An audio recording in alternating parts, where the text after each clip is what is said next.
नमस्कार दोस्तों, स्वागत है आपका अपने चैनल पर। एक बार फिर से आपके सामने मौजूद है, जहां पर बिहार के चुनाव को लेकर इस वक्त की सबसे बड़ी खबर सामने आ रही है। आपको बता दें कि लगातार सुबह से ही काउंटिंग जारी है, जहां पर अभी तक के मिल रहे नतीजों के अनुसार तेजस्वी यादव के नेतृत्व में बहुमत का आंकड़ा पार कर चुका है महागठबंधन, और 150 के आंकड़े के पार जाने की स्थिति महागठबंधन की दिखाई देने लगी है। दोस्तों, इसी के साथ में आपको बताएंगे कि किस सीट से कौन आगे चल रहा है, लेकिन उससे पहले अगर आप भी मानते हैं कि महागठबंधन की सरकार प्रचंड बहुमत की सरकार बनाएगी और 170 तक आंकड़ा पहुंचेगा, तो आप इस वीडियो को लाइक करिए, लाल बटन दबाकर चैनल को सब्सक्राइब करिए, घंटी को दबाइए और दोस्तों कमेंट बॉक्स में लिखकर बताइए कि कितनी सीटें महागठबंधन एग्जैक्ट जीतने वाली है। चलते हैं पहली और बड़ी खबर की तरफ, जहां पर आपको बता दें कि जगह जगह तेजस्वी यादव की जबरदस्त लहर देखने को मिल रही है। आपको बता दें कि तेजस्वी यादव की पार्टी राष्ट्रीय जनता दल 100 से ज्यादा सीटें जीतकर सबसे बड़ी पार्टी बन चुकी है, और इसी के साथ में दूसरे नंबर पर कांग्रेस पार्टी तकरीबन 50 से ज्यादा सीट जीतने की स्थिति में है। आपको बता दें कि बड़े बड़े दिग्गजों की सीट फंस गई है, जिसमें जीतन राम मांझी पीछे चल रहे हैं, पप्पू यादव पीछे चल रहे हैं, और इसी के साथ में भारतीय जनता पार्टी के बांकीपुर से 2 बार के विधायक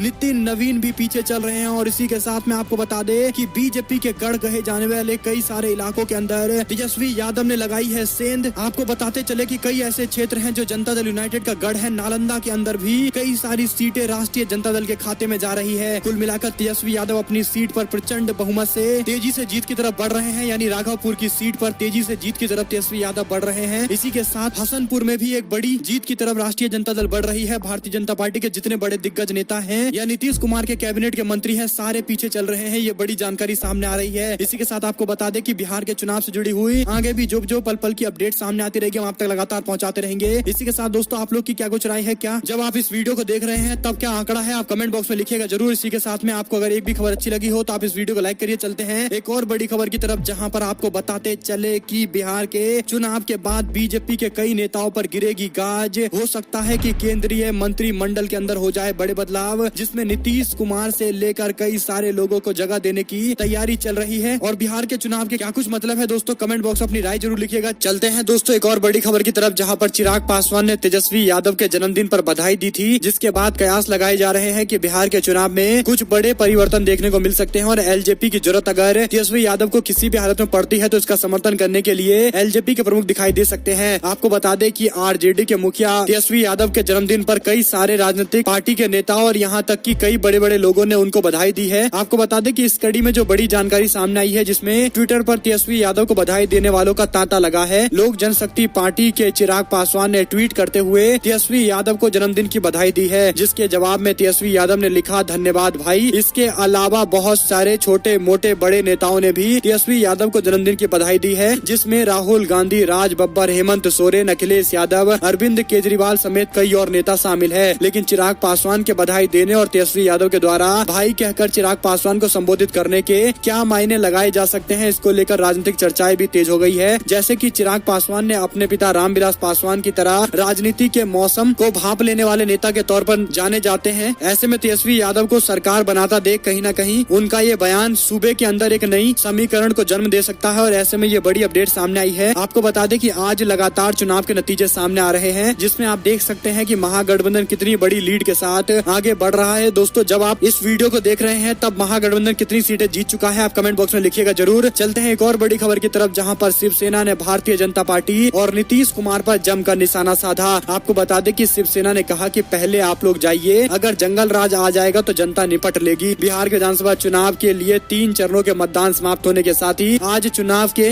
नतीजे सुबह से सामने आ रहे हैं। वहीं पर दूसरी ओर महागठबंधन की जबरदस्त जीत को देखते हुए शिवसेना ने प्रधानमंत्री मोदी और मुख्यमंत्री नीतीश कुमार पर निशाना साधा है। अपने मुखपत्र सामना में पार्टी के लेख में प्रधानमंत्री मोदी सहित नीतीश कुमार आदि नेताओं पर तेजस्वी यादव के सहारे जमकर निशाना साधा गया है। शिवसेना ने सामना में लिखा कि बिहार में सत्तांतर आखिरकार पायदान पर है। प्रधानमंत्री मोदी सहित नीतीश कुमार आदि नेता युवा तेजस्वी के सामने टिक नहीं पाए, झूठ के गुब्बारे हवा में छोड़ दिए गए, वो हवा में ही गायब हो गए। लोगों ने बिहार के चुनाव को अपने हाथ में ले लिया। उन्होंने प्रधानमंत्री मोदी और नीतीश कुमार के आगे घुटने नहीं टेके। तेजस्वी यादव की सभा में जन सागर उमड़ा और जबरदस्त समर्थन तेजस्वी यादव को जनता ने दिया है। ऐसे में प्रधानमंत्री मोदी और नीतीश कुमार पर निशाना साधते हुए उन्होंने कहा कि पहले आप लोग चले जाइए, उसके बाद देखा जाएगा कि जंगल राज आएगा या नहीं आएगा। अगर जंगल राज आएगा तो जनता इससे मुकाबला करेगी। ऐसे में सीधे तौर पर शिवसेना की ओर से भारतीय जनता पार्टी और जनता दल यूनाइटेड पर निशाना साधा गया है। एक और जानकारी की तरफ रुख रुख करते हैं, जहां पर कांग्रेस पार्टी बिहार के अंदर इस बार बिल्कुल भी कोताही बरतने के मूड में नहीं है। कांग्रेस पार्टी ने बिहार विधानसभा चुनाव के परिणाम आने के साथ ही अपने 2 दिग्गज नेताओं को एक्टिव कर दिया है, जिसमें सुरजेवाला और अविनाश पांडे बिहार पहुंच गए हैं, जहां पर उन्होंने विधायकों को एकजुट करने की कोशिशों को और तेज कर दिया है। पार्टी के सभी उम्मीदवारों को निर्देश दिया गया है कि अगर चुनाव जीतते हैं तो फौरन वरिष्ठ नेताओं के संपर्क में आए। किसी भी तरह की आशंका से बचने के लिए कांग्रेस पार्टी के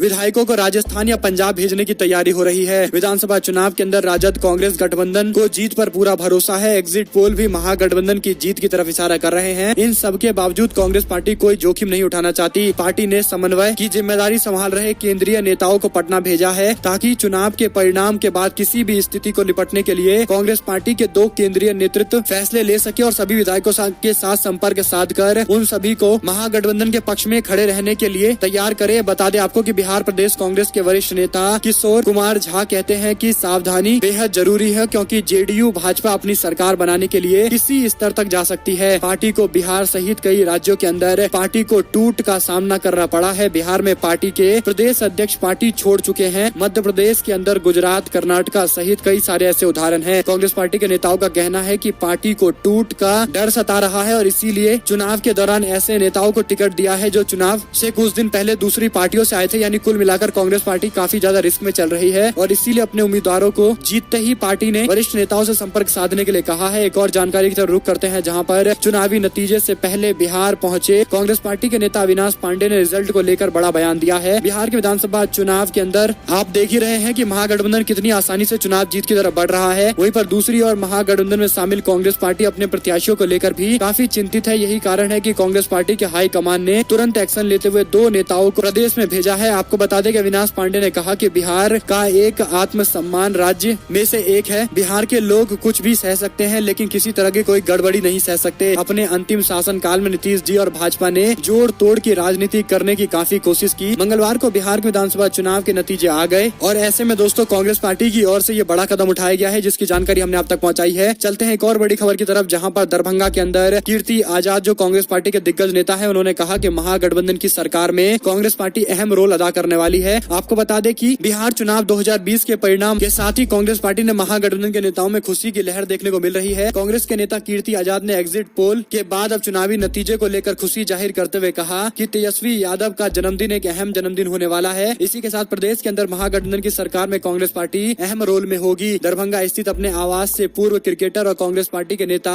कीर्ति आजाद ने तेजस्वी यादव को जन्मदिन की बधाई दी है और इसी के साथ में उन्होंने जन्मदिन की बधाई के साथ कहा कि मुख्यमंत्री वो बनने जा रहे हैं। प्रदेश के अंदर महागठबंधन की सरकार बनेगी और कांग्रेस पार्टी, लेफ्ट पार्टी एक साथ मिलकर आरजेडी के साथ सरकार बनाने की स्थिति में है। और ऐसे में कीर्ति आजाद ने स्पष्ट किया है कि बीजेपी के नेता कई सारे उपाय कर रहे हैं और कोशिश कर रहे हैं कि किसी भी तरह से राज्य के अंदर अपनी सरकार बना ले, लेकिन जनता ने ये ठान लिया है और सरकार तो कांग्रेस पार्टी, आरजेडी और लेफ्ट पार्टियों की बनकर रहेगी। एक और जानकारी तरफ रुख करते हैं, जहां पर जीत के बाद बाहुबली अनंत सिंह को मिलेगा न्याय। पत्नी नीलम बोली, कहा आईपीएस लिपि सिंह भ्रष्ट है, उनके घुटने से गिरेंगे आंसू। और इसी के साथ में बिहार के विधानसभा चुनाव के परिणाम के साथ ही खुशियां मनाई जाने लगी है। आपको बता दें कि मोकामा सीट से आरजेडी की टिकट पर चुनावी मैदान में उतरे अनंत सिंह अपनी जीत को लेकर काफी आश्वस्त दिखाई दे रहे हैं। पटना स्थित उनके आवास पर जश्न की पूरी तैयारी हो गई, यहाँ तक कि एक दिन पहले ही उन्होंने जश्न मना लिया था। हम आपको बता दें कि बिहार चुनाव के फाइनल नतीजे से पहले भी अनंत सिंह के कार्यकर्ताओं की ओर से जबरदस्त तरीके से सेलिब्रेशन किया गया था। मकोमा के विधानसभा सीट से आरजेडी के उम्मीदवार और बाहुबली नेता अनंत सिंह की जीत लगभग तय हो गई है। उनकी पत्नी नीलम सिंह ने अनंत सिंह की जीत को लेकर काफी निश्चित हैं। हम आपको बता दें कि उन्होंने बातचीत के दौरान बताया कि किस तरह से लिपि सिंह जो मुंगेर के मूर्ति विसर्जन के कांड को लेकर जिनका नाम सबके सामने आया था, उस पर उन्होंने निशाना साधते हुए कहा कि अनंत सिंह को फंसाने के लिए लिपि सिंह ने साजिश रची थी और अब उनकी सरकार बनेगी तो इसका फैसला किया जाएगा। साथ ही साथ उन्होंने लिपि सिंह को सभी मामलों में दोषी बताते हुए कहा कि वह आईपीएस नहीं है बल्कि आईपीएस के रूप में भ्रष्ट अधिकारी हैं। आपको बता दें कि ये बड़ी अपडेट इसलिए भी है क्योंकि अब बिहार के अंदर चुनाव प्रचार के नतीजे आने शुरू हो गए हैं और जो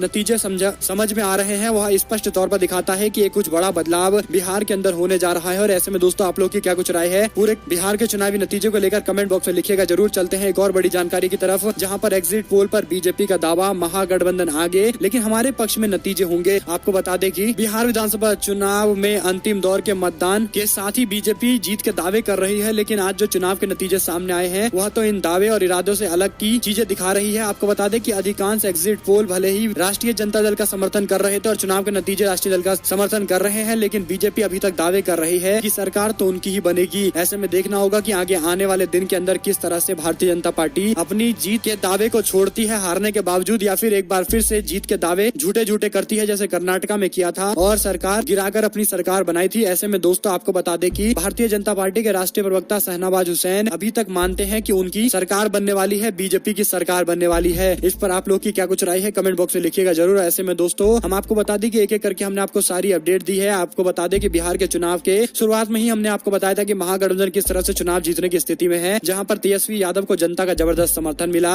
बाद में तमाम ओपिनियन पोल, एग्जिट पोल के नतीजे महागठबंधन के पक्ष में बदल गए और देखते ही देखते आखिरकार चुनाव के नतीजे भी ऐसे आए हैं जो चौंकाने वाले हैं। इस आप समझ सकते हैं कि किस तरह की स्थिति पूरे बिहार के चुनाव में बनी है। आप लोग की क्या कुछ राय है इस पूरे मामले को लेकर जरा लिखिएगा जरूर। इसी के साथ दोस्तों कमेंट बॉक्स में लिखकर बताइए कि बिहार के चुनाव के बाद क्या कुछ बड़े बदलाव आप देखते हैं कि होने वाला है, चाहे केंद्र के शासन के लेकर हो या फिर बिहार के अंदर बिहार के शासन को लेकर हो। चाहे बिहार के अंदर सबसे बड़ा मुद्दा आप जानते ही है, बेरोजगारी सबसे बड़ा मुद्दा है, पलायन सबसे बड़ा मुद्दा है, इंडस्ट्री का लगना सबसे बड़ा मुद्दा है और अभी तो वर्तमान में सबसे बड़ा मुद्दा कोरोना काल का है, यानी कोरोना को कंट्रोल करना सरकारों के लिए सबसे बड़ा मुद्दा बनता जा रहा है। ऐसे में कुल मिलाकर ये बड़ी अपडेट आ रही थी, इसकी जानकारी हमने आप तक पहुंचाई है। आपको बताया है कि किस तरह से बिहार के चुनाव के अंदर कुछ बड़े बदलाव देखने को मिले हैं और इस संकेत स्पष्ट तौर पर दिखाता है कि बिहार का युवा जाग चुका है और बीजेपी सरकार के द्वारा किए गए कार्यों को लेकर जनता काफी नाराज है और यहाँ तक कि बेरोजगारी एक अहम मुद्दा है। इसी के साथ में महंगाई एक बड़ा मुद्दा बन गया है। आप लोग की क्या कुछ राय है दोस्तों कमेंट बॉक्स में लिखिएगा जरूर। साथ ही साथ हमें कमेंट बॉक्स में लिखकर ये भी बताइए कि आगे आने वाले दिनों के अंदर आप किस तरह की खबरें चाहते हैं। बिहार के चुनाव संपन्न होने के साथ ही वोटिंग की काउंटिंग संपन्न होने के बाद भी किस तरह की खबरें आप चाहते हैं। क्या राज्य से जुड़ी हुई सभी राजनीतिक खबरें चाहते हैं, दुनिया से जुड़ी हुई सारी राजनीतिक खबरें चाहते हैं, या अंतरराष्ट्रीय खबरें जो तमाम विवादों से जुड़ी हुई है वो चाहते हैं। आप लोग की जो कुछ भी राय है जरा कमेंट बॉक्स में लिखकर बताइए ताकि हमें पता चले कि आप लोग क्या चाहते हैं, किस तरह की रिपोर्टिंग चाहते हैं। हम उसी तरह की रिपोर्टिंग आपको आगे आने वाले दिनों के अंदर ला कर दे ताकि हम आपके साथ लगातार संपर्क में रहे। और ऐसे में दोस्तों इस वीडियो को लाइक करिएगा, लाल बटन दबाइए, चैनल को सब्सक्राइब करिए, घंटी को दबा लीजिए। घंटी को दबाने से ये होगा कि आपके पास लगातार नोटिफिकेशन आते रहेंगे और नोटिफिकेशन के कारण आप हमारे साथ लगातार संपर्क में रहेंगे। आप लोग देख रहे थे आपका अपना चैनल और इस वीडियो को अपने लोगों तक शेयर जरूर करिएगा दोस्तों। जय हिंद, जय भारत, वंदे मातरम।